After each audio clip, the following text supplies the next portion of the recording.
Good day! In today's video, I will be demonstrating the different types of movement.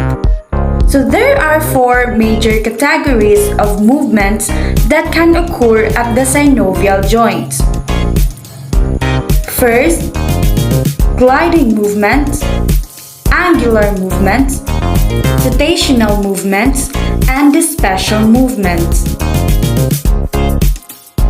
So first is the gliding.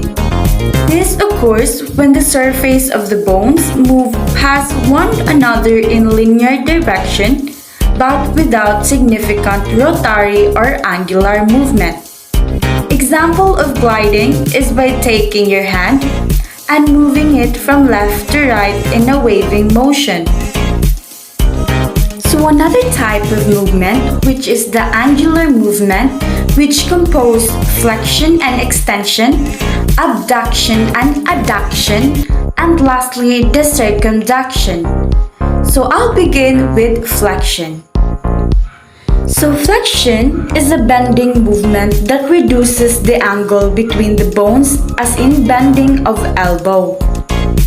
Flexion is also known as angular movement because flexion decreases the angle between two structures as they bend or move close together.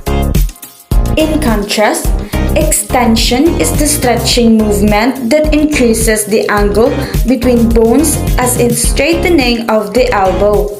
Extension is also an angular movement because extension is going to increase the angle between two structures as they straighten or move further apart.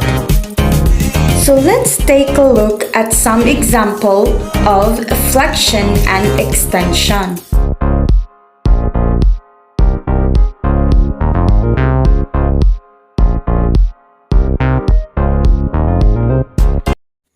So another type of angular movement is the abduction and the adduction.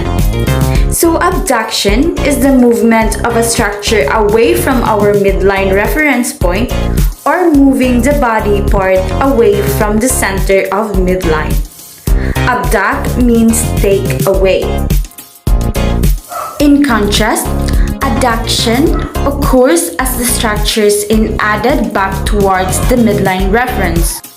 So let's take a look at some example of abduction and adduction.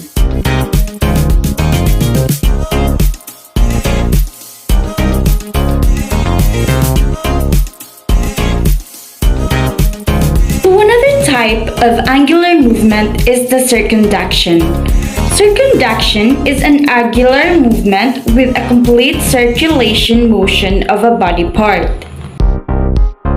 Rotation, a body movement term that describes a bone moving around the central axis or pivoting a body part inward or outward around a long axis. Rotation can occur to our head, vertebral column, upper or lower limbs. So let's take a look at some examples of circumduction and rotation.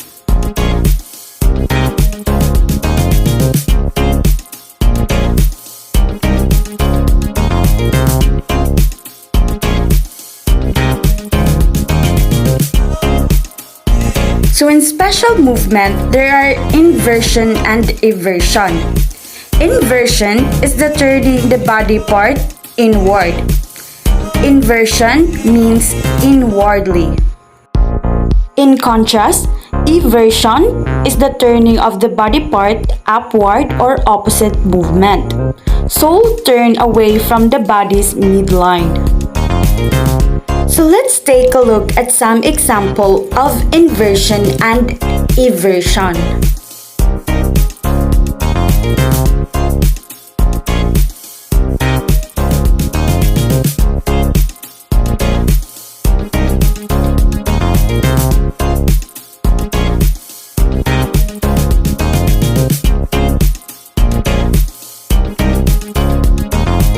Another type of special movement is the supination and the pronation. Supination is the turning of the body part upward or outward. In contrast, pronation is the turning of the body part downward or inward. So let's take a look at some example of supination and pronation.